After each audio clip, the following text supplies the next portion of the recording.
Welcome. In this video we'll learn how to use all what we learned about stresses in analyzing members under combined loading. So let's review what we learned about stresses first. So we learned that there are two types of stresses, normal stress and shear stress. And also we learned that normal stress is created by different loading actions. The first one is the axial load. Missing here that slash here for axial. So I'm missing here. So we have here the axial load. So we have axial load P, and that results in a uniformly distributed normal stress sigma. And we used to call it sigma average because it's we assuming that it's the equal for all the points in the cross section. It's equal to P over A. So normal stress can be created by axial loads, and also it can be created by bending moments, M. So if I take a cross section here, and that bending moment here is a positive moment, so it causes tension at the bottom of the beam and compression at the top of the beam. And when I use the formula here, the general formula is sigma is equal to negative my over I. In this case, you have to plug in the moment and the y coordinate with their signs. So for this case, for example, if I'm considering the top point of the section, it's a positive y coordinate and the moment is positive moment. So it turns out to be negative stress, which is compression in this case. So normal stress is created by these axial and bending.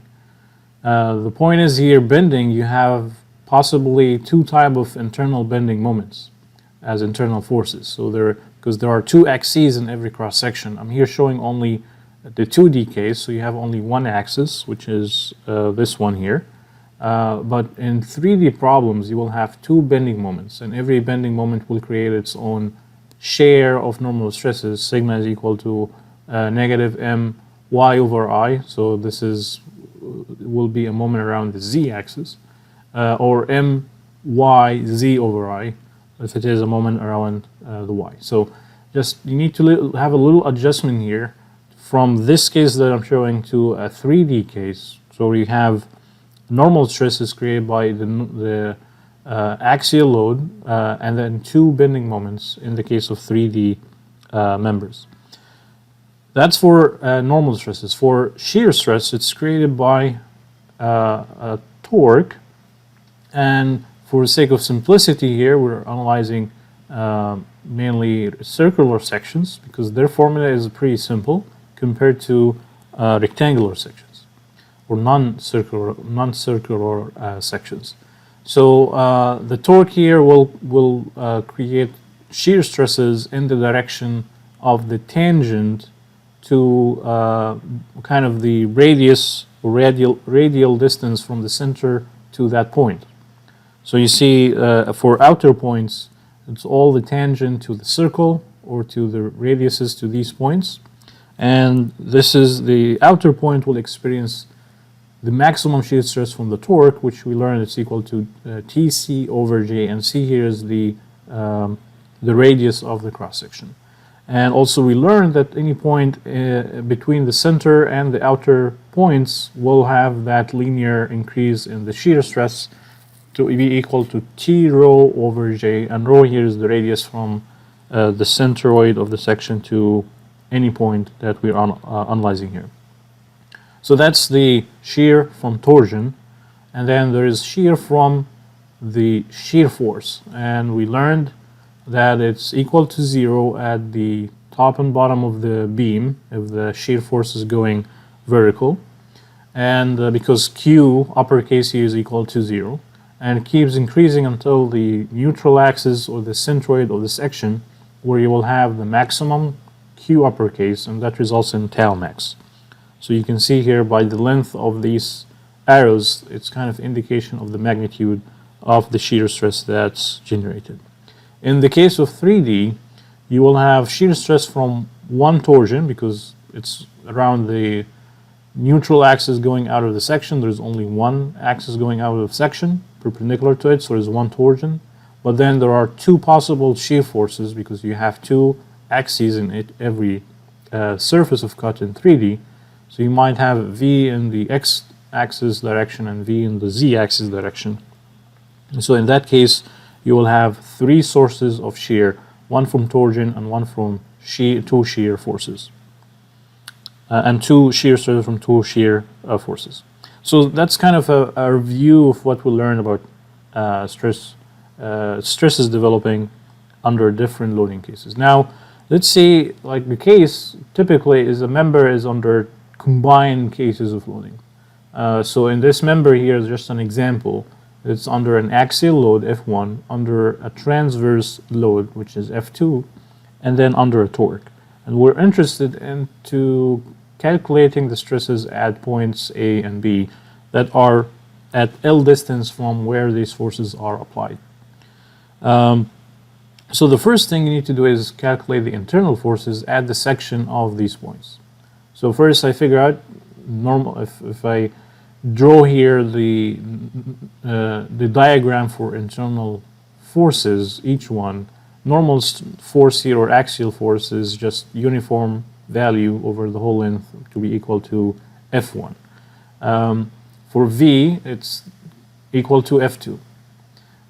For the torque doesn't, it's a moment in itself, so the torque is just the torque that's applied at the end of the beam, but the bending moment here is created around the z-axis, which we can verify it's the z-axis by using the right hand. This is very important, use the right hand to figure out the direction of the axes, x, y, and then z.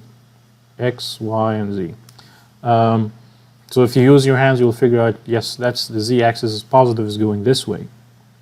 And this mz is created by F2 times the distance of eccentricity from F2 point application to the centroid or the section we are analyzing here.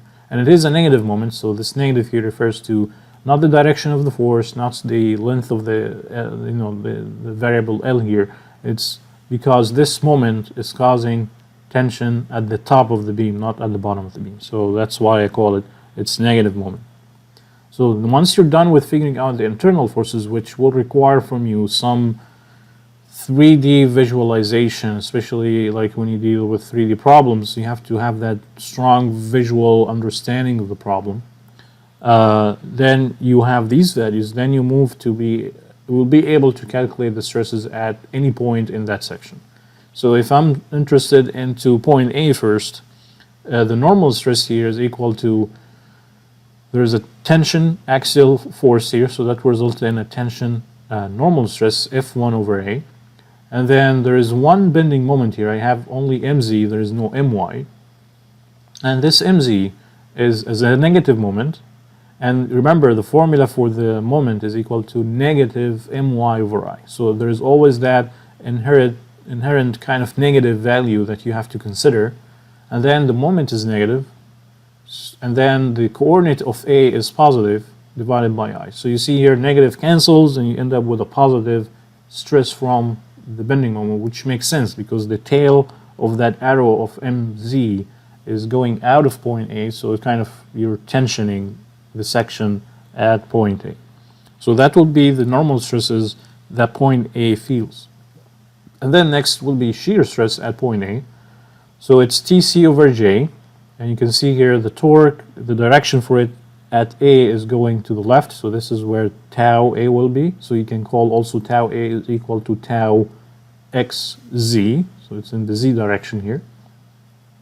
And you can see also that the tau, the shear stress from the shear force V, is equal to 0 because Q uppercase is equal to 0, because when you start slicing the section at point A, you're just slicing the air, right? You're not slicing any part of the section. So you're basically, the shear stress that's generated at A is equal to or originates from the torsion. For point B, always the axial load will result in uniform normal stress at all the points of the section, so it's still positive F1 over A. But then point B is at the neutral axis or centroid of the section, so its coordinate, y coordinate, is equal to 0, so there is no additional normal stress here. And then tau b, Tc over J, so point B has the same radius of point A, which is the maximum radius C, radius coordinate here C, and then you see now that the shear force will result in stresses at B, and is actually the maximum shear stress from that V and shear force, because B here, when I start slicing, I'm slicing at the neutral axis, or this location of the centroid, and that's Q max. And the slicing here, I'm cutting through a thickness T, or width T of the section, which in this case is equal to 2C. So that's a very quick overview of stresses that we learned about them over the course so far, and how they kind of get together in action when we have a member under combined loading. So combined loading problems are all about practice. You have to see multiple problems and multiple cases of loading, and that will help you to train yourself in visualizing the loading action, being able to figure out the internal forces. And that's always the first hurdle here. The first struggle is to visualize the loads externally and bring them into the internal forces at a section. That's the first struggle. The second struggle is to translate these multiple combined internal forces at that section into stresses at a specific point. So you have to consider the sources of every source for shear stress and every source for normal stress. So I highly recommend that you practice multiple problems, and this is what we're going to do in the lecture. I will see you there. Take care of yourself and of each other. Thank you.